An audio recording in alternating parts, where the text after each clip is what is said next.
You're listening to Whoa! Potluck.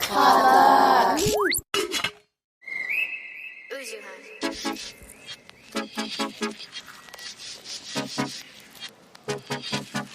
Hey guys, welcome back to First of All, a real unfiltered conversation on career, family, relationships, and culture. I'm your host, Minji Chang. I'm an actor, producer, and filmmaker here to share inspiring stories and to walk through everyday life with you. Hope you guys are doing well and staying as safe and sane as possible. Real quick, before we get into the episode, wanted to send everyone a hug because the United States has continued to lose its damn mind, and we've had one of the most horrific weeks thus far. Definitely a doozy, as if like the rest of this year has not been hard. But my heart goes out to all of the victims, their families of the Uvalde shooting, and all the other shootings that have been happening, because we've had more mass shootings in America than days of this year, which is absolutely insane. And we've already, we know it's like saying the sky's blue. We've already been going through it for so long and are dealing with so much on our plates already. And these horrific things just continue to happen. I hope that they stop. This is me speaking it into the universe. I am doing everything I can to impart the energy that we are done with this insanity, that enough is enough. It has been enough for a very long time, and that this is where something changes, because it has to change. It has to change. Like, this is absolutely batshit crazy. And the pain that we're dealing with, the mental anguish, the fear that is just rampant in this country, going into public spaces, sending our own children to school, which is is just devastating on so many levels. And so I really hope that, you guys receive my love. I love you so much. And if you've been going through it, because all of us have, and on different levels for different reasons, my heart, I'm with you. It's been really, really tough. And it's not time to act like it isn't, or that it hasn't, because it has been. And hopefully we can do something about this. What I hope we can all do on a very regular level is like just check in on ourselves, check in on each other, be there, be kind to other people. Kindness goes such a long way, because you don't know what anybody else is going through. And safe to say, we've all been going through so much lately. Just do your best to be compassionate. And on the action side, also hopefully for us, channel that into some sort of political action, especially on the local level. That's something I continue to learn, is that local politics have such a huge impact in terms of your local law enforcement, your judicial system, your justice system, the funding for teachers, your county, like all those things. These are real things that we need to pay attention to and all need to take responsibility for. I will stop and get off my soapbox about that there, but just if that is within your wheelhouse and you're of age and you're able to, please have these discussions, do the research, show up at the voting poll, take the actions, because this needs to stop. This insanity, these mass shootings, this destruction of life and our very fragile sanity right now needs to stop. And I know this is like a hard left turn, because our conversation today with our wonderful guest, James Tang, is so different than what I just talked about for the last few minutes. Honestly, this is part of why I wanted to make this podcast, was to infuse something good and heartwarming out into the universe. And honestly, I really racked my brain of like, how am I supposed to introduce this conversation with James about the internet boyfriend, which I completely fell in love with during COVID, at a time when like so many people are going through so much. But that's really what it is. That's the honest truth.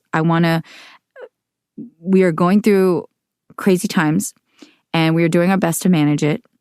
And in the meantime, our lives continue. And dating and relationships and romance have been, are, and always will be an issue in our lives. And so that's what I wanted to take that hard left, that segue into this conversation with James, because when I came across his content on TikTok, which I'm fully, an addict, it's a problem. I need to start going to a group about it. It honestly gave me a lot of like just levity, and it gave me a nice warm feeling inside. And it was really sweet, because he created these emotional thirst traps on TikTok. They were very captivating. James, you are a very good actor, and made me blush a little, and just made me kind of like sit and feel some good feelings. And these emotional thirst traps were just James talking to camera as if he's talking to his boo, which is you and me, and giving us some encouragement, some sweetness, asking how our day was. And it was just so nice to feel that, to be directed to, even if it's fake and through a screen. And that's honestly what I love about the creative world. You can bash on it all you want, but there's a lot of comfort that other people can find in it. And I think that's a good thing to impart in the world. And that's what I want to do with this podcast. Hopefully take a break from the craziness and like revisit how the bar is so low in our love lives sometimes that the internet boyfriend is the best thing that we can come home to every day. You know what I mean? Like, let's just be real. We can all commiserate, have a little latte or a rosé and feel all the feels. So James, popped off a bit on TikTok, went viral, and he's a friend that I know in the LA Asian American creative space, and just had to bring him on to just talk to him about him, his career, how he developed this persona, and what he's learned being our internet boyfriend. So if you guys are excited for this convo, I really enjoyed it, and hope we all learn a lot. Before we get into it, a little bit about James. He's an international actor that spent time living in Thailand, Canada, and Australia. He's trained in the Meisner technique. He was in Puppy Place for Apple TV, NBC's Brooklyn Nine-Nine, NCIS Los Angeles, and Bosch. And as I mentioned, he's an actor, voiceover actor, content creator, filmmaker. I think he's over like 6 million likes on TikTok and all that. I have not reached anywhere near that. So good on you. That's telling about the demand for such content. And you got to go into the comments because they're highly educational and really, really fun. So without further ado, I hope you enjoyed this episode talking with James Tang, aka our internet boyfriend. Enjoy. Yeah. Came in 88 with a dream, oh so bright-eyed. They knew right away, sink or swim, there's no lifelines. Cutting their teeth on the move. Nobody's fitting Welcome to First of All, James. Hi. Hi, how are you doing? I'm good. How are you doing? I'm doing great. It's funny to hear your voice in this format. Before we get into the internet boyfriend, like I hope everyone's just so excited. We have the internet boyfriend here on First of All. But to know James as the person, James Tang, who are you? How do you tell people about yourself? By the way, I also want to say, because I'm the annoying like big sister figure, whatever, you are an actor. You're not trying to be an actor. You are one. So I hope you own that. Thank you. I guess more like trying to be a working, regularly making money actor. Yes. Be the qualifier to add to it. Yes. But I am an actor. Is usually how I introduce myself. I guess I do other things. Now I'm a content creator that has created this internet boyfriend kind of persona. I also, write my own stuff sometimes. I'm a gamer, just, being human, multifaceted things. But yes. Yeah, I guess, I am an actor. I was born in the States, but grew up in Thailand and went to international school. So I have a lot of this kind of background of like internationalness and privilege as well, and bounced around the world. But the short of it is, now I'm in LA pursuing an acting career and happened to stumble on creating this internet boyfriend thing on TikTok and Instagram. Which is so fun. I actually can't even remember when we met. I know it's through the Asian American creative universe. I remember that you had an international background. I don't remember if you told me that or someone else told me that, but I didn't know that you like grew up mostly out of the States. I didn't know that. I'd say most of my, probably at least 10 years of my schooling was in, at this international school. When did you come back to the States? As an adult, I moved back in 2012. I'm so sorry. No, I'm kidding. Right. We're not the shining beacon that if we ever once were, but especially now, we're not in the best of times right now, obviously. And it's been like, so on behalf of I was born and raised, I apologize. We haven't it's done funny it. because I moved back to the States and moved to Orlando, Florida first. Oh, wow. And something I noticed as I was living there, I realized I was getting angrier while driving, just naturally. Really? Yeah, and there was like one day I was just like, oh, like I caught that, and I was like, what is? It's like there's something like just in the air about being in America. I don't know, that there was like just a little extra layer of anger. So I was like, I had to catch that and kind of like pull that back. Good self-awareness, first of all. That's some powerful. That would explain a lot. I'm just like, because I joke about the fact, I'm Korean American, so I have rage in my DNA, which is a thing, and it's true. But like, also, I'm like, yeah, what is it? Is it like our trans fat that's like floating in the air from like McDonald's? I don't know. But that's why I'm so curious to hear outside perspectives from anybody, right? Of any bubble that you're looking at. Because you know, when you're in it and you're insular, you have your own perceptions and you're just living in it. And then you step out of it from any perspective and you're just like, yeah, what do we like? And before I was very dictated by that. It would like really affect me emotionally and like make me very self-conscious. Now it's just pure curiosity. I'm like, why do you think we are so crazy? And however you'd want to break that down, I'd be like so curious to know. Right. In Orlando. Yeah. Living outside the States, but always kind of peering in and seeing the States, you know, like during like the election and stuff, we had them on our like school TVs. Like it was playing like, oh, wow. The 2004 like American election stuff. Wow. It was also, you know, like a kind of American based with international education, Western European education stuff thrown in. But I do feel like it was kind of more on the American side. Like the foundation of it, so maybe that's what added to it. But I think looking in, it was always the stereotypes of guns and angry entitlement, you know, ignorance to education and how the rest of the world works, kind of thing was kind of like how we always viewed the U.S. like looking in. So, are we wrong with that view? No. Well, and we're also a gigantic, very large country too. Yeah, so there's a lot of facets to it as well. Yeah. I mean, like really, there's such a subculture everywhere you go. So those are like just like different layers to it. But all to say, like, I'm so curious about like how you're brought up because especially just as an actor to actor, I'm always curious, like where you're pulling from, like what life experiences colored your perspectives and your experiences that kind of make you. And with this persona that I'm so excited to like talk to you about, it struck a chord with a lot of people. I've definitely looked in the comments. I've commented and like, I'm just curious, like, was it just like a pandemic thing? Cause I'll say before we even get to internet stuff, like internet boyfriend stuff, I definitely was an anti-TikToker once upon a time. And there's something about it that this is why I think I have a hard time being an early adopter to a lot of things. I get really kind of comfortable with how things are. So when any like new platform or new trend emerges, I'm like, oh God, another one. Right. So I think I have a natural resistance to like try it out, see what's going on, see what all the fuss is about. And I naturally I'm like, okay, the children are all in an uproar about this new thing. So I think I was just kind of later to the game. But once I got on, kind of another story. Yeah. I became an avid TikTok consumer, maybe borderline addict during the pandemic. It's engineered to do that, right? I know. Because like I was on Vine, kind of in its heyday, I guess. I hopped on when I first started acting, so around like mid to late 2015, when Vine was kind of like really taking off. And I never got into that. Yeah, it was its own kind of thing, but Vine was 6-second video. That's wild.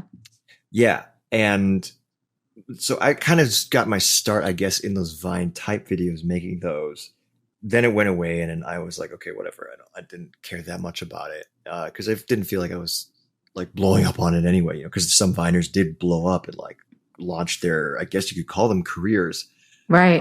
Or lifestyle. I don't even know what it is. You know, it's like, is it a career? Is it a lifestyle? It's because it's like so much of, I guess, who they are. Right. But then, yeah, so TikTok I was aware of because I knew someone, or I know Alan Chicken Chow. And he was a very early adopter. Okay. On TikTok. I think he was already doing it when I worked with him. This was like early 2019. And so he'd already been on it. He was doing like trends and stuff and just having fun with it. And that was like really in its infancy. And then I kind of like helped him film like something where you like lift someone up and flip them over your back or something, you know, and I was like, hey, TikTok, sure, whatever. I guess it's like a new Vine copy or whatever. It's like, I don't care. And then at late 2019, I remember I made one of those like trend videos with like a few friends, including Alan and stuff. and Brandon Suhu. Uh-huh. And then the pandemic happened, and then I was hearing about TikTok, and I was like, oh, well, I have the app, and I'll look around on it. And it's like, oh my God, Alan and Brandon are like blowing up on the platform, and then them two, and then Shuang Hu. She's so sweet. I met her later on because of pandemic, but like when I went back and watched, it's so fun. Like she's so funny and quirky. And them three came up together, you know. Right. And it's like I knew all of them, so I was like, oh, I got FOMO. I got like, if they're blowing up, then maybe I should try. Maybe I should do some of this, you know. So I did. So it technically is, I guess you could call it like a 2-year anniversary of like when I hopped on and decided to create content on TikTok. Are we at the 2-year anniversary right now? I did the rough time period. I'd say so. Yeah. How meaningful. I love it. Okay. Right? But at the time, all I did was just make my own branch of chaotic James comedy, I guess. Yeah. And that doesn't stick.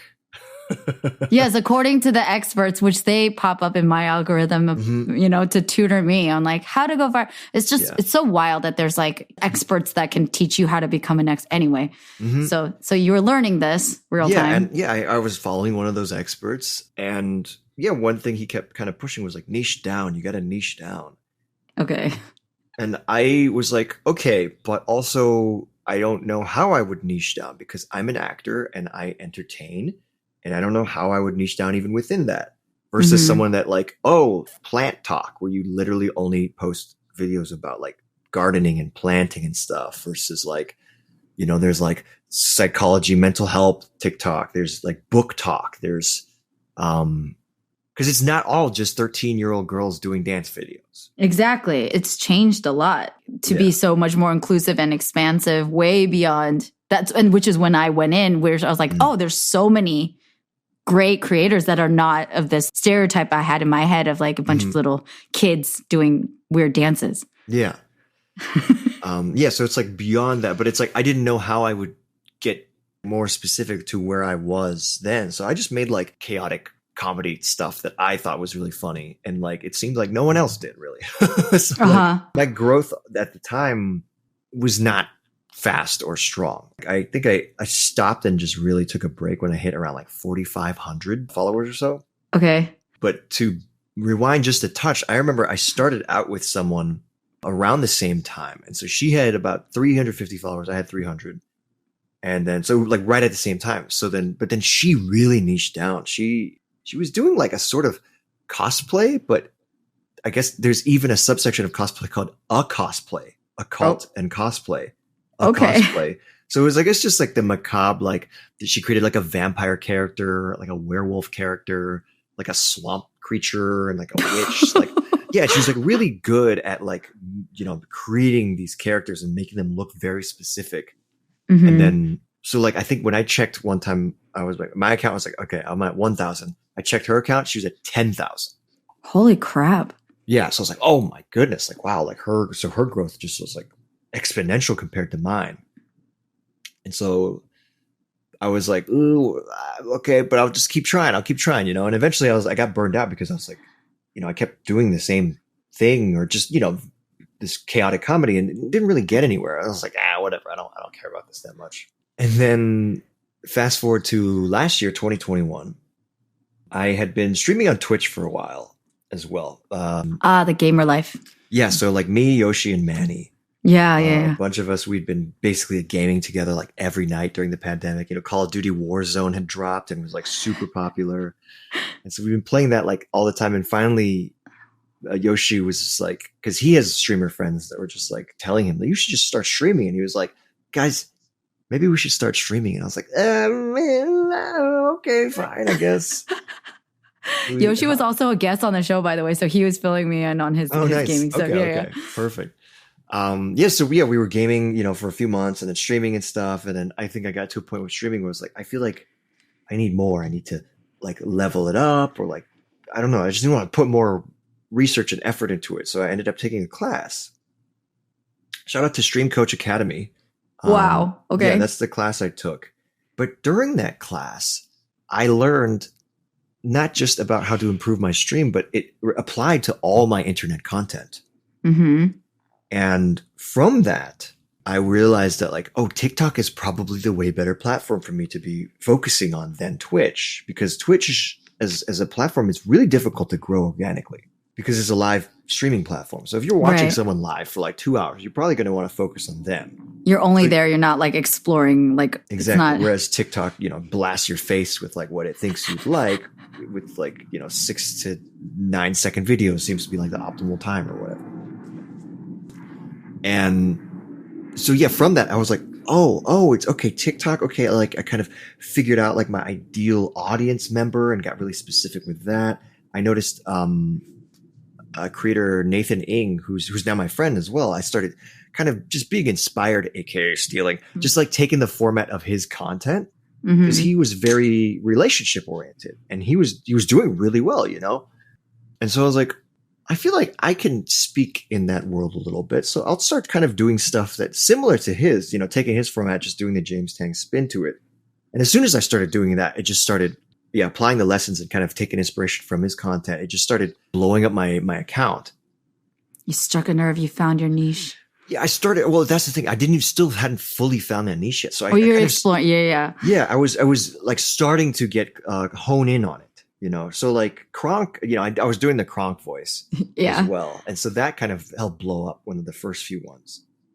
And it's funny though, someone like stitched one of my Kronk videos and explained, she was like, the reason women love Kronk is because he's like a big, strong man who has a lot of heart and will listen to exactly what his, like female partner says kind of thing. Uh-huh. That was like the breakdown she had of it. So I clocked that. I was like, interesting. Oh, let me clock that. And then just kind of kept making more content, et cetera, et cetera. And then one day someone was like, as a joke, it's like, oh, you should post more thirst traps. And I was like, I don't like thirst traps. To me, they seem so like shallow and vapid and just really like trying to fish for the like thirstiest of all the thirsties, Yeah. And it's all very visually oriented. And then I was like, I don't like thirst traps. But what about emotional thirst traps? Because like the whole thing with, emotions and feelings and like the story behind things is like, I'm always seeing on the internet and people talking about how like the difference between like the male gaze and the female gaze, like what kind of men look for in partners and women look for in partners.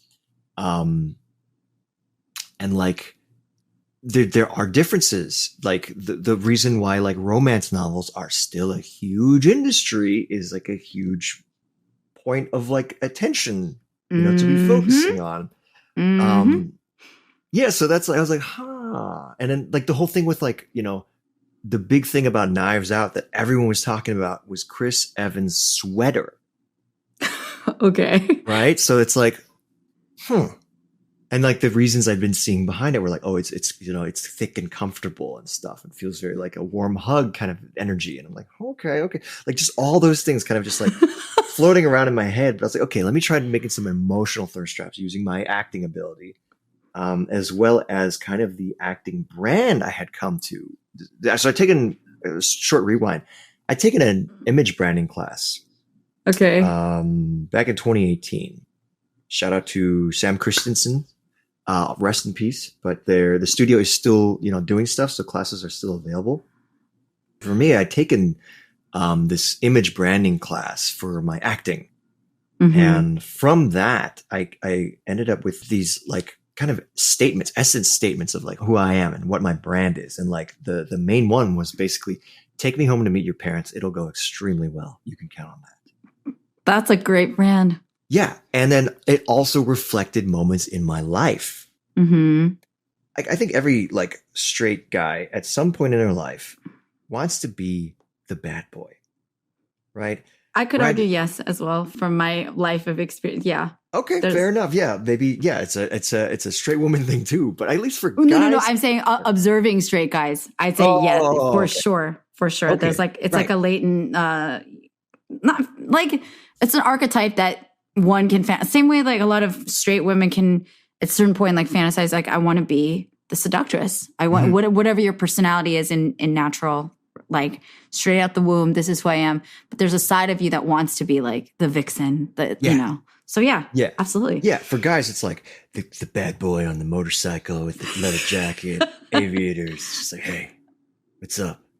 I don't actually care what's up, but you know, it's good to see you. You know, just so cool and doesn't care, and like all the ladies want him kind of thing, you know? Yes. And so when I get like the essence statement that's like, hey, you're like the wholesome guy next door that all the parents love, I'm like, but also like, it's true. Mm-hmm. This is who I am. I cannot fight that. Mm-hmm. And so honestly, leaning into that, I became a better actor. And then through all these years of like, you know, just chaos and eventually managing to turn it also into this internet persona thing. So I was like, oh, perfect. Let me take this, like, just these like rom-com archetypes that I've basically, it's very easy for me to play. I'll put that into my TikToks and kind of start doing that. And then those started kind of taking off. And I was like, okay, I think I've really struck a nerve now. Mm-hmm. I've really found this kind of emotional gold mine that hasn't really been touched too much. Mm-hmm. And then for me, I was just like, emotional thirst trap is too much of a mouthful. So I think internet boyfriend is probably easier and to say and an easier concept to kind of grasp. Very, very clever. Thank you. From someone who did not take your course, the course that you took. And I've observed a lot of branding stuff, but I don't feel like I've become like an expert at that in any capacity. But I'd say spot on. Thank you. I think with branding too, it is really just all about simplicity. And so it's which is hard. It can be, but it can be hard. I don't know if, you know, you can call it laziness. You can call it efficiency. I call it laziness, but I'm just like, what is the easiest way to say this? Internet boyfriend. Okay, sure. Whatever. Let's go with that, you know? Nice. And I love this. I love origin stories because I'm very curious about how to reverse engineer something. Like, how did this come to be? And so I appreciate you like breaking that down. So what was your goal when you're like starting? It seems like you're just like finding a way to like carve out your viral, like find your viral hit and or like hone your creative craft. Like what would you say? Yeah, it kind of, you know, it definitely started as like, I need to be creative because it was mid-pandemic. Like, I was just like, I'm never going to act again. I'm okay with this, you know, the world is ending. I don't know what's going to happen. But I'm never going to act again probably. So might as well, you know, take control of that acting part and like make videos and use my, you know, my body as a vessel for storytelling. Yeah. That was, you know, the original thing. But of course, underneath all that, it's just like, but what if I did go viral and get a lot of followers and get, you know, brand opportunities and also get a freaking Netflix 3-picture deal? Yeah. You know? Why not? Yeah, like that would be awesome. And it has happened here and there, you know, with certain people. But yeah, but it's like, as it's grown, it's also kind of been like, it's representation for one, you know. I'm an Asian man and you don't see many of us in the history of Hollywood. Yes. It's, you know, obviously improving over the last few years. Handful of years. Yeah. But like being an Asian man and having followers and some of them really, really thirsty followers, but they're not fetishizing me either. Okay. I don't attract the Korea boos or the weeaboos. Because I know that's also a thing where it's like, because K-pop has become so popular and K-dramas have become so popular, people that are like, oh, I want my own pale skin, perfectly like no dimple or little like perfectly porcelain looking. You do not have pores and you do not have wrinkles or and any tear expression ducts lines that work really well. Yes. Oh, without any, it just flows like a fountain. Like I know that exists, that there's some people that like, I want my K-drama Minho or something, you know, like, yeah. I must have to, like, I don't really get that energy from my viewers, and commenters. And so like, that's also like, oh my God, this is amazing. Like just me by just putting stuff out there and getting my face out there and having it go viral or whatever, as much as I can, you know, is like, I think it's just kind of important work to try to do that, especially because I'm like personifying this kind of like the internet boyfriend, you know, this kind of gentleman, wholesome guy next door that like loves and respects you as a viewer kind of thing. Mm-hmm. there's so many layers to this, James. Not only is it like you're like the Asian internet boyfriend, you know what I'm saying? You're a pioneer in that aspect. Like I haven't seen anybody in my algorithm. I'll tell you, my algorithm is like I get all the stuff that's for the she's, the theys, and the gays, like truly, and artists, and like I really love my algorithm. Do I get some strange stuff popping up here and there? Yes, but for the most part, I get a lot of relationship related advice, people that are making funny stuff, people are venting, talking about really deep topics as well. And I have a lot of amazing men, like straight men in my content algorithm more and more, which is so inspiring and like genuinely healing, especially in times like these, that there are such wonderful men out there who are willing to speak truth to their peers and like all this stuff. It's great.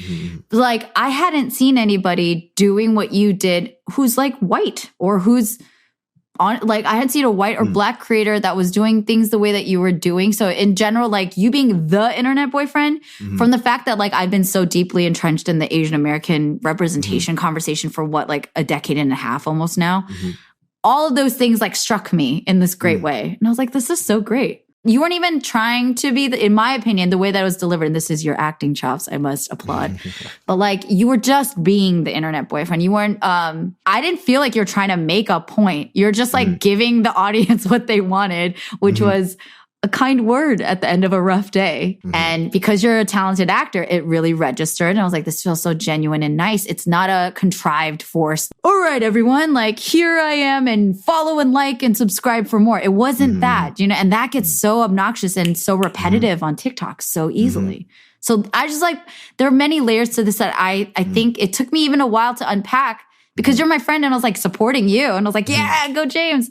But like what I was realizing when I was seeing the interactions and like what chord you were striking with these viewers, it felt so much more meaningful. And that's what I think is so funny about something like TikTok, where we're going to like say that word and people can easily just roll their eyes. And I get it, totally get it. But there's stuff that happens on there, and the things that those trends and the virality of it and the connections that are being made either in like the neurons or between people is really crazy. I think it's really powerful. Yeah, it's I mean, I guess it's, you know, that's kind of the scope of humanity as well, because like there are a lot of business practices that are very sleazy and all about getting and like tricking people and stuff, whereas there's also businesses that are like which I subscribe to, is just like, I want you to be excited to buy something I sell. Because there's things in our lives that we are excited to buy and really want to like spend money on, that actually make us feel really good, you know, whether it is like shoes or a concert or like even just like a product that like a Theragun or something, you know, like that like changes our lives, but in a really good way. It's like, that's like the stuff I want to, you know, that resonates with me, then I want to stick to and tell the stories of too. And I think that really is just like the scope of humanity. Because I think we can see those kind of like that spectrum in like every single industry.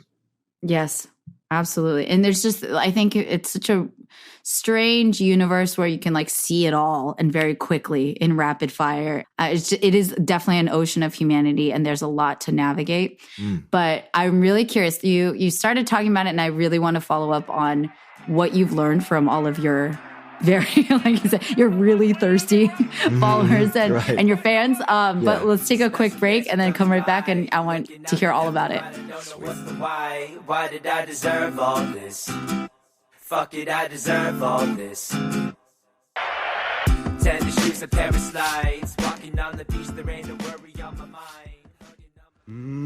But we're still here, and we're going strong. It's an exciting time in Asian America. There are more movies, TV shows, books, and music reflecting us than ever. But all of these represent just a small slice of Asian American culture and experiences. So what do? Tell more slices. Asian Americana is a show that explores these slices of distinctly Asian American culture and history. We've talked about how Chinese Americans built California's Sacramento Delta, the art scene turns gallery institution Giant Robot, a play that explores the lost Cambodian pop music of the 60s and 70s, and, of course, boba, just to name a few stories. You can find Asian Americana at asianamericana.com or on your podcast app. And we're getting tired of proving we belong.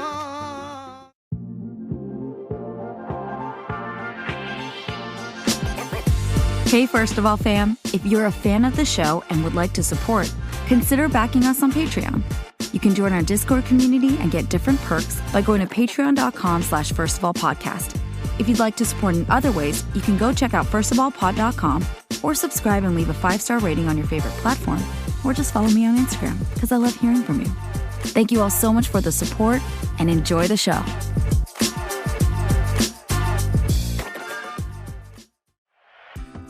A pair of slides, walking on the beach, there ain't a worry on my mind. Hugging on my baby, you know she the right type. Chilling by the ocean, sipping. How was your break, James? How are you feeling? Are you feeling refreshed? Refreshed, wonderful, ready to do it. My listeners are probably so that they're like, Minji, you say that every break. Like, we know. I'm not selling it well. Anyway, what we were talking about earlier, like understanding the journey. James Tang, the actor who stumbled upon this persona that's developed over time. But I was so curious. I was like, I wonder what James is experiencing on his side. I want to know what DMs he's getting. I want to know what his comments, what are the patterns he's seen. I know you live stream too, like when you live stream on TikTok. But yeah, I was just so curious about like what data have you mined and what are the lessons you're learning about relationships and about yourself? Like, by doing this, like, have you transformed? Like, what is your evolution in this process, James? Please do tell. Yeah. I guess before I start, I do want to shout out one other creator that I feel like is someone that he's also Asian, but he's South Asian, that people have tagged me in because I think we do similar stuff. Ryan? Rahul Rai. Rahul. Yes. Sorry. Why did my brain? Yeah, Rahul. Love. I did a little jump in my chair. He's like, I think like 1.7 million or something. But he's probably the guy that's I'm tagged in most as being like, oh, we want to see you collaborate, or oh, this is just like this guy kind of thing. But he does his version and I do my version. Yes. And what I've learned is really, it's really, I think, data mining of just seeing what people are like out there and how people respond to things. Because for one, I think TikTok changed it, or maybe I accidentally pressed a button somewhere, but like only friends and friends of friends, I think, can message me on TikTok. Okay, got it. Oh, that's that's a good thing to know. Yeah, like random people cannot message me on TikTok. And I think the setting I saw at least was either friends or no one. So I was like, oh, okay, that's kind of, it's like, I cannot be messaged. So I don't get DMs there. I do get DMs on Instagram. And I'll check through those once in a while. But I found that, I think for women, they often get the dick pic, right? The unsolicited dick pic tends to be like a thing. But I think it's just a kind of the different biological wiring. Yes. I don't get nudes, I'm happy to hear that, James. Well, I don't know if that's like, I'm sure there might be the ones that are like wanting that, but I'm glad that people are not that crazy. That's all. Or I will say, I've gotten some here and there, but it's very, very, very, very rare. Okay. It's often, I guess it can become like a bit of a parasocial relationship for some people, which basically means like, because I am kind of putting my authentic self forward, people think they really do know me. Yes. And then feels like they treat it as such when I've like maybe never heard of them in my life or something, or like, right. Or we've never truly like interacted or something like that, It does get a little bit blurry with like going live and streaming on, TikTok and Twitch and stuff. But I think the biggest surprise for me that's also been very motivating is people will message or comment and being like, hey, like your stuff has helped me like heal or grow or understand like that the relationship I'm in is actually like abusive, or like the guy is selfish or something, and I'm going to end it because I deserve better kind of thing. I'm like, oh my God, like, wow. Like, yeah, I saw that. Yeah, it's like good for you. Like, I'm so glad I could help like shine a light on that, I feel like I need to like pull up one of the emotional thirst traps and let people, or we could play it at the end or something. I don't know. I want people to get like I definitely encourage everybody to go watch for themselves. But just like your delivery, again, great acting. because you've delivered it with such sincerity. I can absolutely see that. So when I saw those comments, I was so moved because I personally have had like an abusive relationship in my yesteryears. And it was really hard to outgrow all of the entanglements that it created within me emotionally and psychologically. It took me years to like genuinely become at a place better, protecting myself and like caring about my self-worth. For any component or any influence outside of me that helps me in that journey, I take very, very deeply and like have so much gratitude for. So the fact that that was what you're doing, totally see how it was. And I was just like, wow, I can't imagine what that's like for you. It's also very deep to be that as well. And I'm very honored, and not to toot my own horn, but like this podcast, I've gotten the same reaction. I talk about really sensitive subjects and be vulnerable. I feel like it's, if I'm going to talk about it, I'm open to sharing my story. And in doing so, I've gotten similar feedback or responses from others saying like, holy crap, like you've really opened my eyes and helped me with something super, super difficult for me. That is so gratifying and like really, really like an honor. And then also in addition to that, there are times where I feel a lot of pressure or like a lot of responsibility that I was like, I didn't know that I was stepping into. Do you know what I mean? Because I was like, oh shit, like I'm really influencing somebody's like innermost self, right? And so I don't know if you felt that, but I definitely have touched on those like areas. I was like, oh wow, whoa.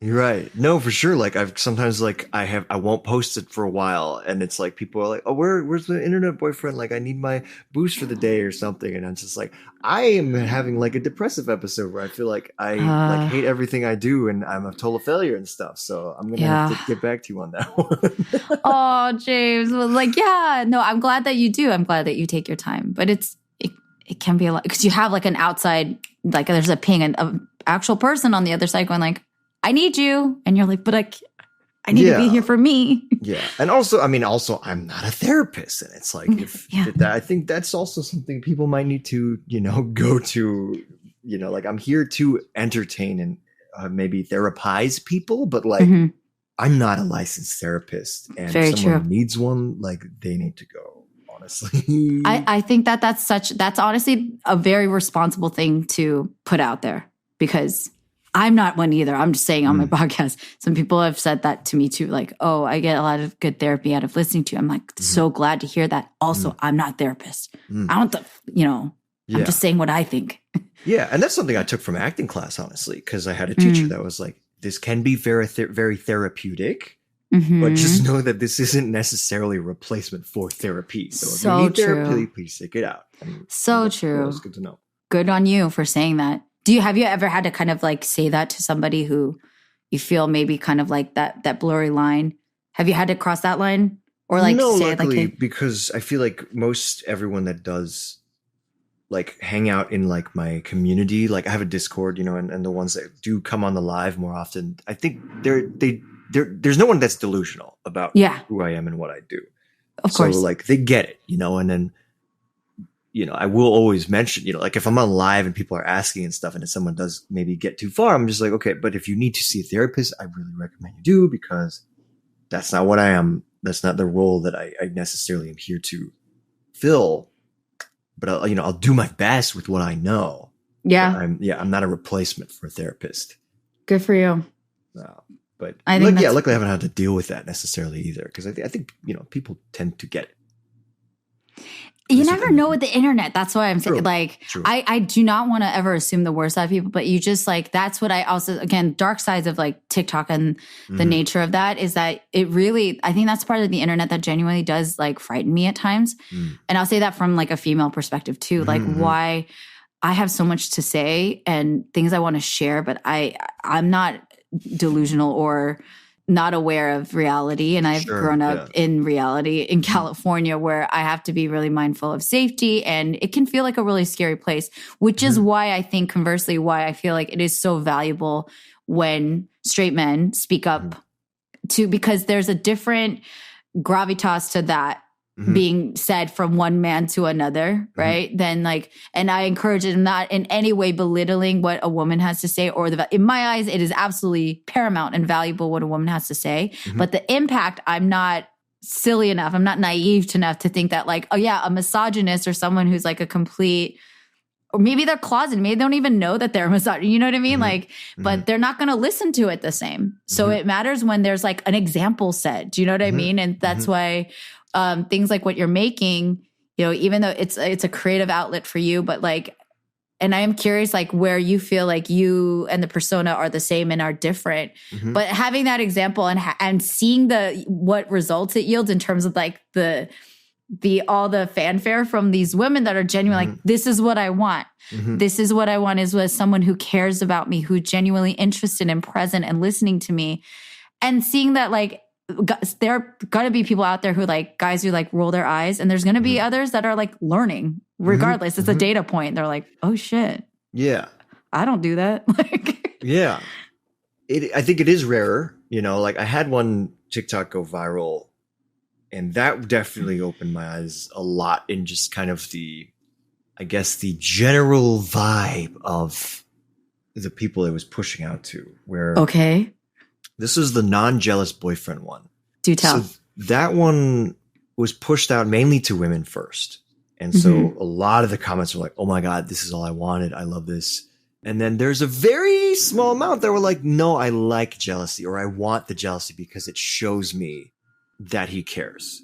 Which to me personally, I'm just like, that feels like, you know, kind of a toxic like habit kind of situation, or like they don't know that there are other ways to be shown appreciation. But either way, like I'd say like the comments were like 80% women, most of who were like, I want this, or they get it, or even, you know, they really just say some really, really spicy stuff that I'm just like, oh my God. This is the internet, but like, okay, you're just saying that with your full chest. Cool. That, you know, more power to you, more power to you. Express your true self. Right. But then that 20% that was guys, and then I'd say 80% of that 20% were guys that were like really salty. I think, you know, another thing that I've noticed is like the people that are making like either like trying to say it's a joke and then hide behind it when people are offended by it, or just saying offensive things, tend to be guys. Like 90% of the comments I get that are like racist, or like racist, they're trying to be jokey, but it's a racist joke kind of thing, or just offensive or whatever. Yeah. All guys.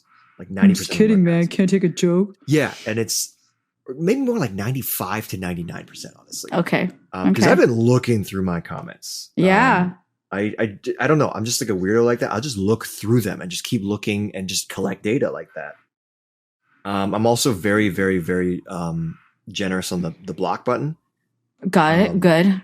I'm glad. Which honestly does help. Seems to train my algorithm. Okay. But anyway, to go back to these guys, they were basically like, their whole thing was fear of being cheated on. And interesting. Yeah, for the non-jealous boyfriend thing. And I'm sure there have been some examples in their life where they were cheated on, but also there's people that think they're in a relationship and say they are, but they're actually not, kind of thing. And it's like, and like thinking about it and playing around with it, or not playing around with it, but like just like, you know, molding it around in my head and trying to figure out what it is. Part of me, I think, does believe it's like this, the whole adage of like, tell her how you feel. As like a piece of advice for guys that like a girl or something. Of course, yeah, you know, I'm speaking about cishet relationships. That's right. All I, you know, kind of have the expertise on. But it's like, tell her how you feel. But then it just becomes like, well, then that leaves the ball in her court. And then what? Are you then entitled to like to her because you feel a certain way? What if she doesn't feel a certain way? You know, there's like this, like within that, there's like a level of entitlement. Within that, there's this level of like the need to act upon feelings as well. Like something I've been thinking about lately is like, why not be okay with just living in the feeling, but not acting on it? Like you really, really like, even love someone in that way, but you know it's not going to work out, but being okay to just live through that and then just let it go. I mean, that's poetic, and you're actually like speaking something very personally relevant to me right now. And that's such a good, I think that's such a beautiful thing to like aim for. And I'm glad that you articulated that. But a lot of people are not capable of that. You know what I mean? Like realistically. Because my addendum is that we're actors. And so we've been trained to live through emotions and let them go. Whereas most people are not. Honestly, another reason to me why everyone should at least take an acting course, like, you know, in elementary school or like high school even. Because I don't know, people like get so precious about emotions sometimes where it's like, because I used to be like that, where it's like, oh, I will never get mad until I get really mad. Then I'll be mad for like 2 days straight kind of thing. And burn the whole house down. Yeah, or at least metaphorically, you know, yeah. within my mind. And it's like thinking about that now, it's just like, why be so precious about that? Like, why not just live through the anger and then let it go and let it burn out and then continue with life? But I feel like that is kind of like more an unblocked, probably healthier way of approaching emotions. Whereas I think a lot of people are very blocked up because of, you know, societal expectations and norms and stuff. And then just practice. Like, let's think of like the 10,000 hour rule. Like, just the amount of for anybody to get decent or good or excellent at anything, you have to do it. And it's like, it can't just be a concept that's floating around in your head. You got to like do that work. And I think the amount of work that any given person practices using imagination or real life, because imagination is also really, really powerful. And what I've realized through talking with a lot of different people, it's like, well, what can you imagine? They're like, I don't know. I can't do that. And that stuns me again. And I'm recognizing my advantages and or privileges as like an artist, right? That I have easier access to my imagination. I'll say there's a double-edged sword in there too, because I can imagine the hell out of anything. And I can easily get caught up in feelings in imaginary situations that don't exist. But that's the practice that I have to do, is to like even walk myself through that, like an imaginary scenario. But some people, again, that practice, that muscle, that metaphorical muscle, it's not a physical muscle, but it's a muscle in your head that doesn't get tapped. You know, it's not doing lifts. You know what I mean? It's not doing its reps. And so it does make sense on a mathematical level. Like, okay, a lot of people are not doing that work. And so, yeah, when it does happen, the impact of that is like, it's next level. It's like otherworldly, because it just doesn't happen that often. And so you don't have the reps. You don't know what the hell to do with that. And it's just so, it like blows your whole world apart for a second. And so my heart goes out to that. But yeah, I'm with you in terms of like, I've said it before that if I were queen, goddess, empress of the world, I would make everybody take an acting class so that we could, simply for the fact that we could then get a little bit more emotionally aware of like what the hell we're feeling and how to work through that, how to get in and how to get out. Right. And I'll say, even as an actor who it is my job to do that, it's still fucking hard for me. It still doesn't make that easy, maybe easier than the next person because it's all context, but still not easy, even for someone who's like doing it regularly, you know? Do you feel confident about that? Like in your relationships, do you feel like that's applied? And it goes back to the original question, like with the persona versus like James, where has that line? Where is that line? Like, do you feel like you are the non-jealous boyfriend? Because that's a big, we could do a whole series on just like all the tidbits you learned from your followers. I know I've asked you like 18 questions in the last like 30 seconds. So you take your pick. I feel like not just as the internet boyfriend, but as an actor too. It's just like I was, you know, I studied Meisner. So it's like living truthfully in imaginary circumstances. And so this is my truth, but the circumstance is kind of like my optimal ideal relationship, right? You know, like who I'd be if I had no other worries in the world, you know, and like I was doing great in life and I was with someone that I really, really love and wanted to, you know, keep growing and developing a relationship in, or just throwing in random circumstances that might be more appropriate to like the commenters or something when I do a reply. But it is all a part of me. And something, I guess, that I've been noticing in life, to try to pull it back to, I guess, like whether I'd be like this in a relationship or in life and stuff, is like, and similar, I think, to acting too, is about choosing screening at the beginning, screening early on, like knowing your red flags very early on, so that you never have to deal with an explosive situation later down the line. Yeah. And I think that does come with, you know, a lot of experience but also the knowledge of it. I guess, you know, men being like misogynists or abusers and stuff, which does exist, but it's like within my own friend group that does not exist, because I make sure to pick and choose the people that I spend time and hang out with and grow together with. I don't want to hang out with some dude that's like a misogynist, you know, that's right. That's awful. And I don't want that in my life. I just make sure to surround myself with that and be able to notice and I guess the behaviors within people early on. Right. And that's setting an intention, right? Being intentional about like, these are the kind of people. And I'm big on when I talk about these things with friends, it's like, it can be really good to use the awareness of like what you don't want. Like, I don't want to be around misogynists, but like then flip it to what do you do want? Cause that's the way the brain works is like we stick to whatever you're thinking about. So if you're thinking about misogynists, like you might inadvertently like invite them in. Cause like you're thinking, I don't want misogyny, but you're thinking about like, I want like healthy people in my life. You got to think of like what you do want. So that's the thing that sticks. But I also will say like the interesting thing I've learned throughout my relationships, friendships and romantic and potentially romantic and otherwise, and the ones that I thought were friends and weren't friends and they thought it was romantic, people have so many facets to them. So I think this is why humanity and like life is so interesting to me, is that a romantic situation can bring out such a different side to somebody that like does not exist in any other scenario. You know what I mean? As like a professional, as a friend, as a family member, a sibling, they can really be kind of consistent in a certain way. But like when it comes to that tender part, that part where like a different part of their emotional well-being, if you will, or their happiness is at stake, it turns really different, which is why I think, again, that you're going so directly about the romantic part is really in a different whole other level therapeutic because it does hit a different part in all of our hearts. Do you know what I mean? I can imagine, I think I've encountered guys who like are in my mind, like completely not misogynist. There's nothing indicating that they're a misogynist, and everything that they would preach or hopefully practice when it comes to friends and whatever is like a healthy dude.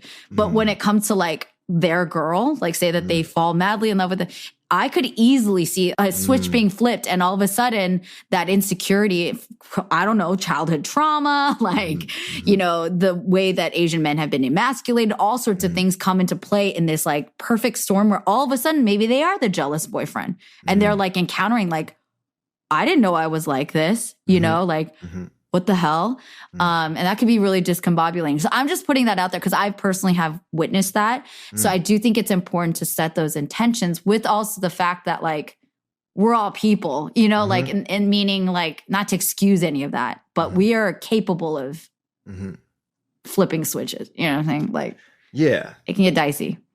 Yeah. And I feel like, you know, depending on the level of error, I suppose you could call it, it's like, and if someone is truly willing to be aware of that and make the changes, how much are we willing to let that back into our life? I think is also so true. Something to be said. Yeah. So true. Well, James, you're such an articulate. So I actually kind of curious, like when are you down to share like some of your dating history? Like, have you had like a lot of serious girlfriends, if you're open to sharing that? Like, where did you get these characters from? Were these influenced by like people that you saw in TV film, or is it like from like people that like, you know, that part? Obviously it's coming from genuinely you. So I'm not saying like you're like falsifying it. Just curious, like who are your examples? Like who influenced that? Of like the internet boyfriend thing? Yeah, the internet boyfriend / the authentic part of James that comes to like give you a massage at the after a tough interview. It's funny that it is just me, honestly. These are all my ideas. I guess the biggest things I've learned from like so many different, I guess, avenues is really just like bringing the most authentically me experience into the world. Most authentic James Tang experience, whether it's in dating or acting and stuff. I don't have to be the best at like a random skill or something, or even in bed or something, you know, like, but like I have to be the best at me and my version of it. and then being okay with if someone's not into my version of it, then it's just not a right fit. It's like what I see, like if I'm acting, I'm going to do the most James Tang version of this written script character. Boom. And I'm going to put it out there. And then I got to be comfortable with my acting ability, and which I am. And I'm just like, cool. I did my best as me. Boom. Here you go. And if they don't hire me, then it's like, okay, it probably isn't the right fit for me, the essence of James Tang into that character. Same with dating and relationships and stuff. It's just like, I like naturally just give people massages, you know? I think it's also partially, you know, like a male problem solving thing where the problem is like a knot or a trigger point in the muscle. And I want to get that trigger point out so that the other person can feel better and relaxed, you know? Yeah. But it's just like, I just kind of naturally do that. Is physical touch your love language also, sidebar? It's definitely up there. Yeah. Cause my chat asked me this quite a lot. And I think it's physical touch, time spent are both up there, and an acts of service and words of affirmation are lower and kind of, I'd say, similar. And then like dead zero is gifts. Yeah. The gift is the thirst trap. Okay, you guys, that's the gift. So there you go. Yeah. Like I like if people send me objects and things, I'm just like, oh, thank you, I guess. What do I do with this? Yeah, what do I do with this? Or like, I'm really bad at giving other people gifts, like in terms of items. Things. Yeah, got it. Yeah. And those are good to know. It's, again, arsenal of like self-awareness that you can then put in. And I think it reads. I think the fact that like, I really appreciate that attitude. And I do think that that's like a very healthy way to go about that. And I think sometimes it takes people a long time to, you know, muscle through the mud or like to get there.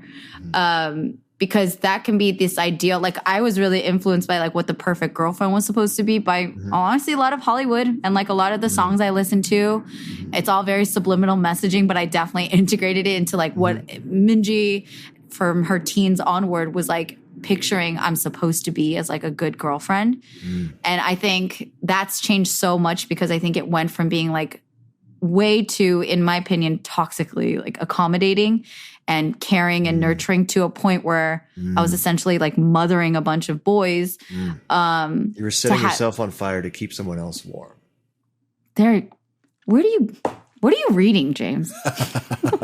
I was. Well said. I pick up a lot of random things on the internet and just it's kind of Bruce Lee-ish where it's like I take what's useful and discard what's not. That's that saying is a very good, simple way to put it. I was setting myself on fire to keep others warm. And I think, again, when you see it too, I think that's why the importance of the creative process is that even if we know something in concept, like, okay, we have an idea of what a healthy relationship may seem like, but to like see it and then to feel it and be like, oh, this is like what you're saying. The responses are like, oh, I didn't know that like I could feel cared for just because you asked me how my day was and you meant it. Right. You genuinely meant it. I could feel it. Right. Versus like in your head, it's like, oh, they should care about how I feel, right? Like this idea. Then you like witness it and you're like, what the hell? I've never felt. Why is this stranger on the internet making me feel this like warmth and like safety that I don't feel from my partner? And so that's why it's like, it's important.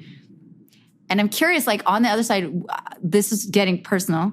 But like, who would you want to do that for? What do you have like a type of girl, or do you also? Because I know you have fans, you don't need to answer. But like, do you have a girlfriend, or are you dating somebody that you feel like naturally brings that out of you? I am not dating anyone right now. You're dating the internet, right? I'm dating the internet. I don't need to date anyone right now. It's something. Yeah, it's definitely something I've thought about more now too, especially when people are asking me and stuff. Down the line, I feel like. And of course, these are all idealisms, and I don't know what life is going to bring me. The essence of my type is kind of that Audrey Hepburn energy. Classy, elegant. Yeah, but it's just like the essence of it. You know, it doesn't have to be someone that like looks and sounds like her. It's just kind of the essence of that. Yeah. Having just kind of looked at myself and what I guess I respond to as a person in terms of like fashion and energy and people and whatever. But yeah, it's like, but it's not like right now, it's like, I'm not saving myself for like the one person, you know, like I'm very open-minded. I'm always down to like try like new things or experiences or people or whatever, you know, like I know what I want, but it doesn't necessarily mean that I'm excluding other things. But it's also like, I think it's similar to acting where it's just like, whoever I am with, even if we're not even in an official relationship, I'm going to do these things. You know, I gas people the hell up that are like in my Instagrams and stuff, my Instagram friends. Like, I don't care who you are. Like people, I don't care if people get the wrong idea. Like they might, if it's like, I guess like a single woman or something and it's me, just be like, oh my God, you're looking great. Or like, you know, fire symbol or whatever. Like if they get the wrong idea and they want to clarify, then I'll clarify. But for me, it's just like, I'll do it to my guy friends and stuff. I'm like, I'm here to try to uplift everyone and make everyone a better person just from being like, just being experiencing me, I guess, you know, that has like come into contact with me. Yeah. That they walk away feeling good about themselves. Yeah. And it's honestly more about them that like, cause it is my experience, but it is still, cause I'm trying to formulate this in my brain and stuff, I guess, of how to phrase this. I'm going to do me, but it is about the person that it's like playing tennis with a partner, and it's that person I'm with and how they take what I say and mold it into something special of their own would be what makes it theirs. I guess if it's someone that I'm really, really into, then that's that experience versus like a good friend, they have their own experience that comes out of it. I guess like I'm like a giant social mirror kind of thing, but it's trying to show you like the best version of yourself. I think that's a great intention and a great ownership of that, because I think in general that all relationships are mirrors, because we the way that our energies interact, like we do bring out different sides of a different person, right? Like the way that I interact with somebody is not the same. I'm not going to elicit the same feeling and reaction out of them as like their mother, right? Like we're all kind of different mirrors of different facets. That's the way I've observed.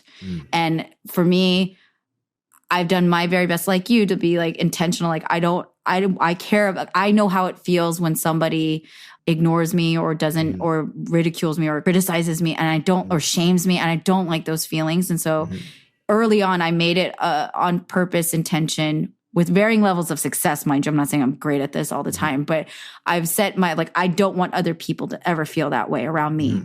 Right. If I can help it. Have I failed at that sometimes? Yes, because I have a temper and I'm a person, but like that's the intention I set. And as a grown-ass woman, I can say I'm also learning that I cannot fully control how a person's going to receive me. I can come at them with the best of intentions, and like it could also really backfire. And because wherever they're at, they can really just be like, no. Like it could really go wayward. So there's kind of that balance, but I love that that's the intention. I do think very much that intentions matter. But I'll say as a warning, because you're not dating anybody, I imagine that the person that you will fall head over heels for and partner up with is probably going to have to be a really, really secure woman, because I've had very different boyfriends in my life who've had like different social butterfly natures, right?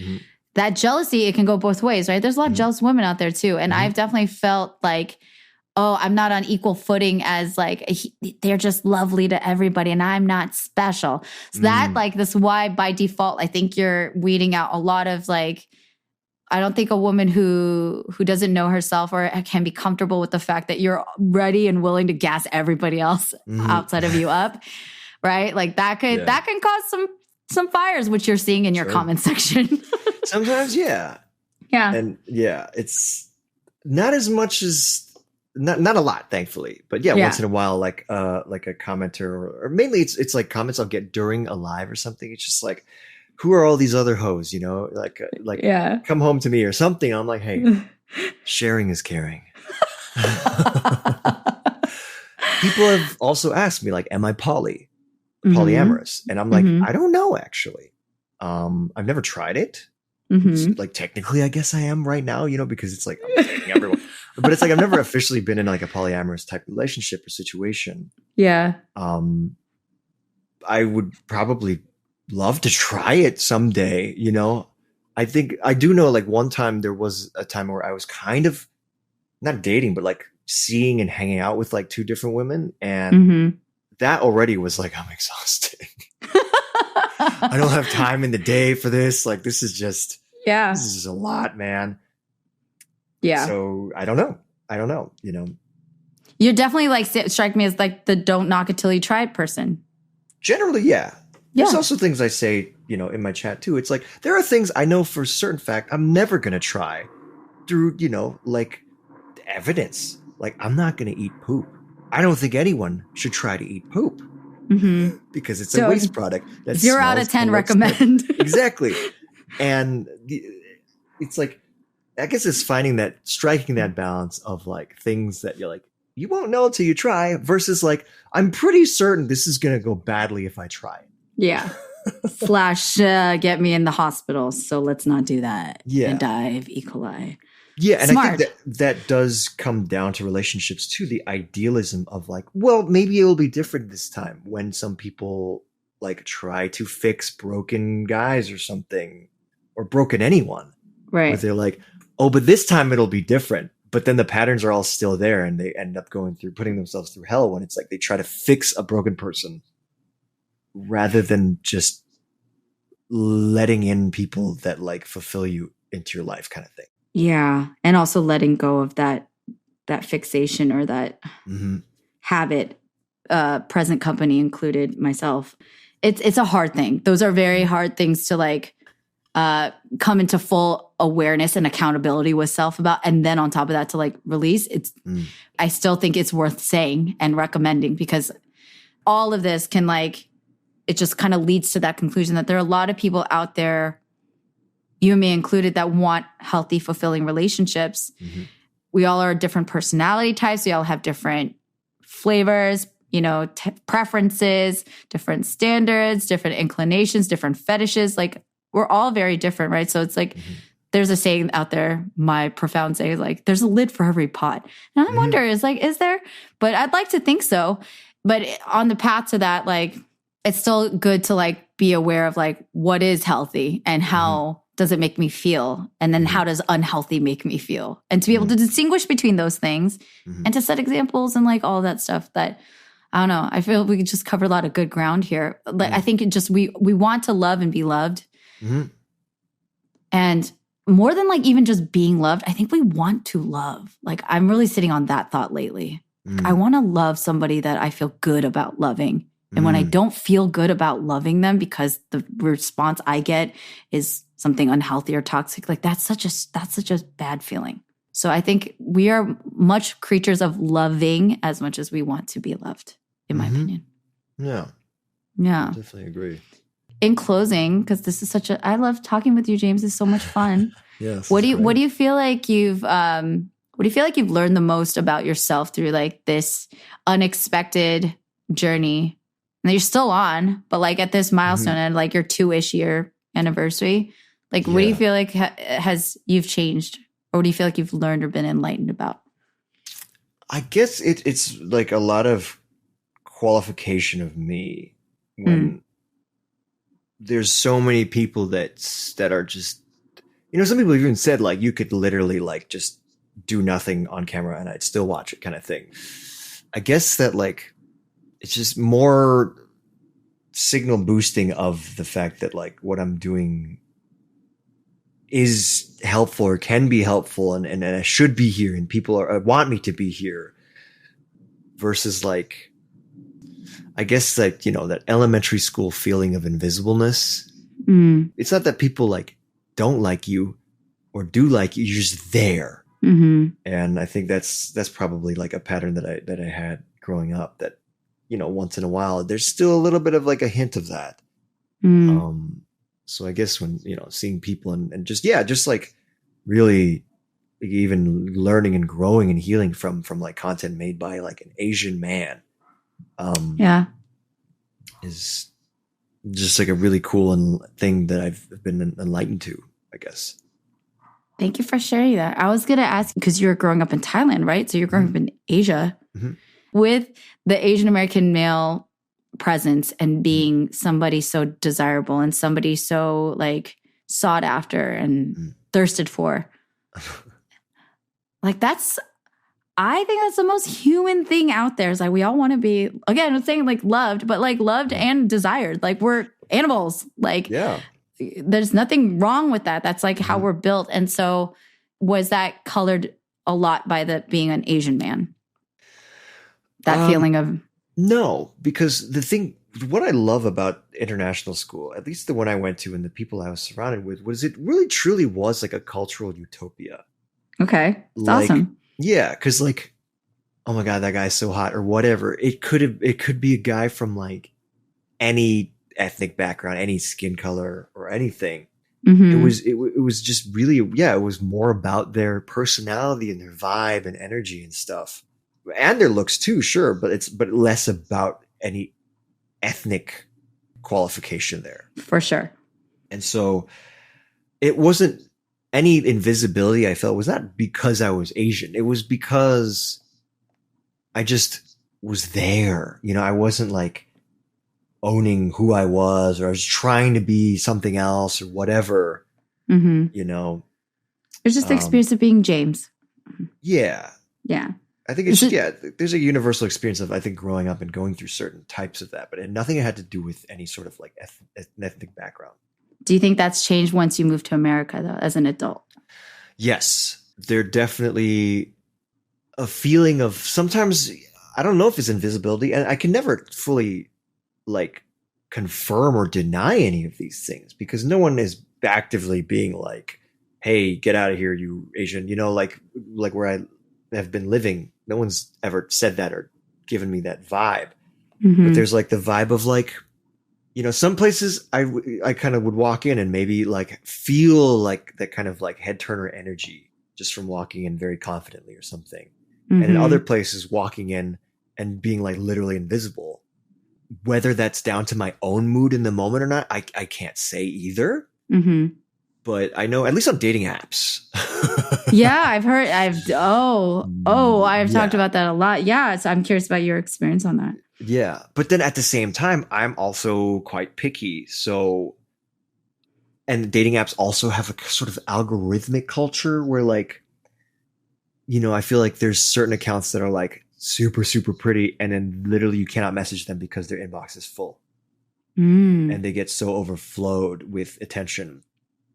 I have heard about the disparity, like the ratio of like how many in general, like in a cis hetero universe, the amount that men swipe right versus the amount that women is like really different. So it's like the amount of men that get access to women, it's like a small percentage of men getting access to a large portion of women because a lot of the women swipe left on a vast majority of men. That makes sense the way I explained it. But and so it's like a sort of algorithmic thing. Yeah. It's like this, weird, like odds situation. And then, because like if it's just between cis het men and women, like the odds between the two groups are already kind of very, very like different in terms of what you just mentioned. And then you kind of like layer race into it.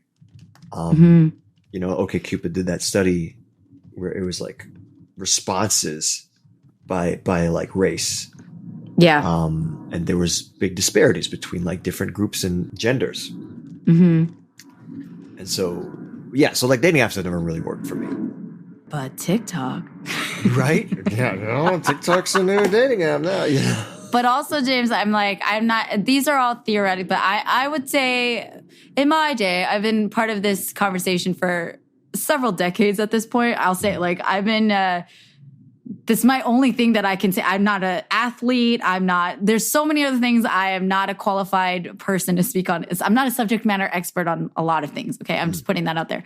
But in terms of like the relationship stuff, my friends tell me like I was boy crazy out of the womb. Might be true. But like I've been observing this stuff. I've been, you know, very into it and low-key obsessed with like romance and stuff like that from a very young age. I've read tons of those romance books that we're all making fun of. Yes, I did borrow them from the library. Ooh, did I have a strategy? No, strategy was not Fabio on the cover. Get the one that has like an innocuous object, like a watch or like a timestamp or like those are the spiciest ones. Flowers, exactly. And I wasn't fooling anybody because the librarians all know what they are. But I'm like, I'm just borrowing this book. So the optics, it didn't work. But yes, I was that girl and I am still that girl, that woman. So I'll say like, I don't even remember what my full original opinion was. But like, when it comes to all of this romance stuff, it takes a lot out of us. It takes a lot of learning. It takes a lot of patience. And it's going to take a lot of tears. But like, we just have to like, you're making a difference by doing that. You're like the equivalent in a lot of people and wherever they're at when they're encountering your page. Like you might be their romance novel. You're shaping the way that they're viewing what Asian they men. want. Yeah. And whether that's like of your generation, of Asian descent, of your build, whatever it is, right? Like you're influencing that. And I'm saying like by my gut instinct, those are really deeply impactful things. So to me, it's like, some people quantify impact by reach, right? So saying like, oh, I have like 5 million, 10 million followers. That is a measurement. It's a measurement to say like, oh, I've made this impact. I have 10 million followers. But you can also have like 5 and all 5 of them have been like completely transformed by what you have said or done, right? So like to me, I always question those metrics. I think the fact that if you're really making people feel something, I think that's the hallmark of like a great actor, a great artist. I think that's our purpose and our underlying motivation is like when you make somebody feel something, they laugh, they cry, whatever, they think deeper about stuff. For me, at least, that's a very fulfilling feeling. And I feel like I've done my job by doing that. I'm theorizing that you're like a modern day romance novel in a way, James. And I don't want you to get too big of a head. I don't think you would. But like, I say that with all the like, with great power comes great responsibility. So good luck to you. Thank you. And thank you. It matters. I'm telling you, as like the person that was like sitting alone. I was going through a breakup, James. Like I went through 2 breakups during pandemic. Oh, no. And I was dating, I was going on dates and trying to put myself out there again in my 30s. And like, I've been exhausted. I'm telling you, the content that you make and like what more and more men are making, I'm just so grateful for. Like I am here for it. I stand. And it really does make an impact, even if like just for that moment, which is so needed. It's like, it's so lovely. It's like, oh, someone cares. And the bar's in hell, guys. I also want to say that. Like, how is that? I don't know. That also makes me mad when I step out of that. I'm like, how is this so much to ask? And I don't know if you've gotten those comments too, but once in a while, yeah, with a non-jealous boyfriend, people are like, this is literally what's normal. Like, this is expected. I don't understand. But it's much, much rarer. And it's also kind of sad to see because other people have been like, this is all I ask. This is all I want, Yeah. Yeah. Yeah. One thing I guess that the root of that is I think both society and the media, and not all of it, but there's a lot of it, is that I feel like there's a dynamic of pitting us against each other. Yeah, I agree. Oh, and I so think agree. So much of it comes from that it's like you have to, as for guys, you have to win her over, you have to like sneak your little guy into her, for just like sex is a thing, it's like you have to sneak it in because it's a bad, awful thing. And you have to win her over kind of thing. And it's just like, no, she's not the enemy. No. Yeah. It's like, why not be teammates and make each other better and have fun with each other in whatever ways you want to have fun, but make it like, but it's, it's like prevalent, like, like back in the day, Axe body spray. It's like, oh, only if you use, it's like the underlying message was that you are not enough. Don't even get me started on capitalism, but yes, you hit the nail on the head. And we all need to realize that at the very baseline, we are enough. We can always grow and improve, but like at the very baseline, we're enough. And let's do it together as a team. Love it. Yeah. And if people don't want to be on that team, fine. We'll just close the door in their face. They can go have like a negative team somewhere else. But like, go find your team. It is not here. Yeah. Good day to you. Yeah. Suddenly I'm in Bridgerton. Good day. I love it. Thank you for sharing that, James. Can I ask you final 3 questions that I ask all my guests before we close out? What are you grateful for today? Today? Or right now? Right now, I guess, or just even in the past recently, but really, yeah, friends.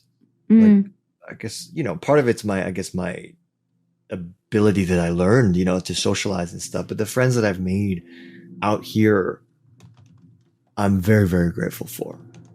Love it. I was forced to celebrate my birthday a few weeks ago. And it's Happy belated. Thank you. But it's like, I don't like to make a big deal of it because it's like, whatever. I didn't do any work. My mom did. I'm going to call her and thank her for the work she did. And, my parents for raising me throughout my birthday years. It's like, I did nothing. I exist.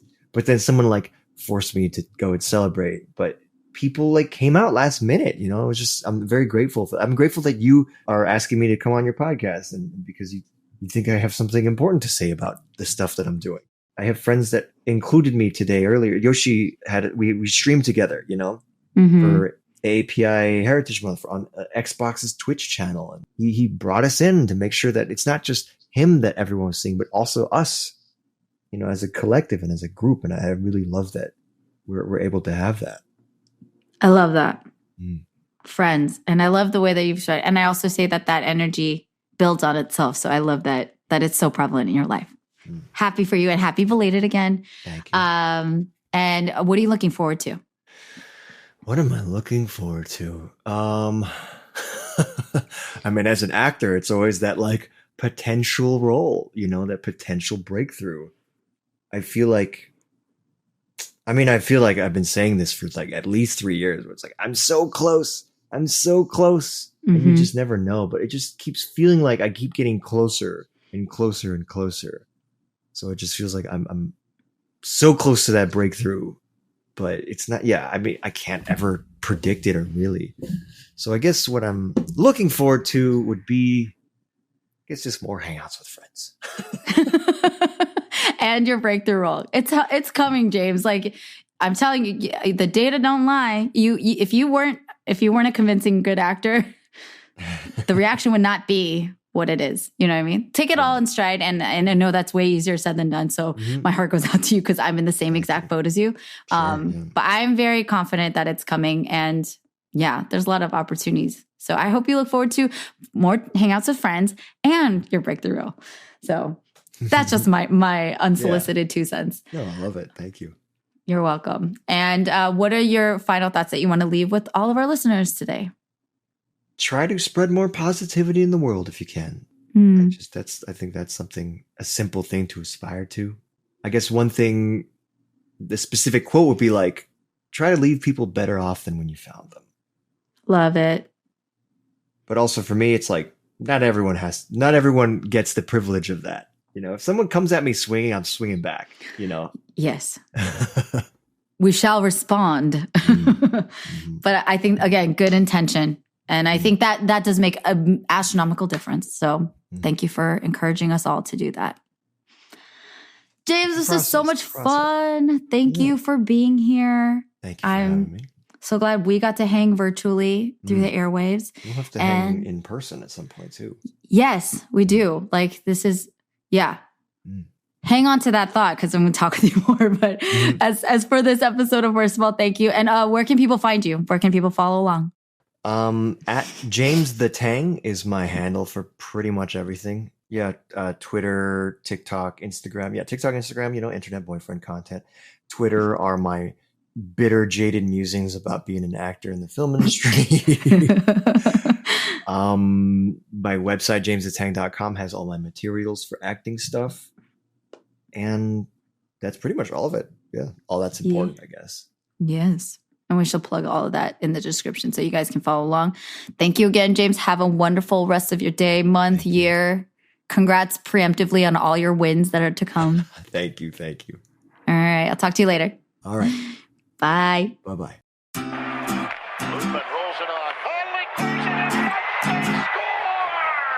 Thank you guys for tuning in for this week's episode, sitting down and getting advice and musings from our internet boyfriend, James Tang. James, thank you for being such a great guest. Thank you for being the wonderful actor and character that you are to make this for us and sit with us in our live streams and all that.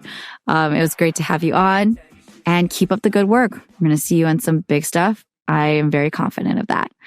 So I hope you guys follow along with James's socials. Find him on TikTok and Instagram, and we'll have that all linked in the description. And shout out to my team, to Marvin Yui, my audio engineer and producer, to my producer, Anna's son, to my social media manager, Juliana. Dear, I love you guys. Thank you so much. Thank you to my Patreon patrons. And if you'd like to support the podcast, please go to firstofallpod.com. You find links to everything there if you want to back the podcast and support me. Really appreciate it. You can reach out to me at firstofallpod@gmail.com. Send in any questions, any feedback, suggestions. Also accepting musical suggestions too, because I'm always on the hunt for independent artists who are trying to get their music out there. I have my friends and I'm always expanding more. So please send that on in. And you can also follow along at First of All Pod on Instagram. My personal page is at Minjeezy. And you can find First of All on all the podcast platforms, Spotify, Apple, Google Play, Stitcher, all the fun stuff. And our intro music was, of course, Uzuhan with his song Uzutrap. And this week, speaking of TikTok, and we're on theme this week, I found a new artist that I love, Andy Yu. You're so dope. I love it. And we have his song Special as our outro this week. So I hope you guys enjoy. Check out his music on Spotify. And have an amazing week. Please take care of yourselves. Be good to you. I'll talk to you soon. Love you. Bye. Living life a paradise, feeling lucky, baby, maybe I should roll the dice. Never been the one to gamble, may just pay the price. Where the things are looking, I'm thinking I'm on a high. Look up at the sky, feeling like a sunset. The way I'm smiling at you, you ain't never upset. And we could drive slow, tell each other secrets. By the time I drop you off, there'll be another secret. Hold my hands and keep me warm. There ain't another one that I adore more than you. Kiss my lips and let me in. There ain't another one I want it with. Whoa.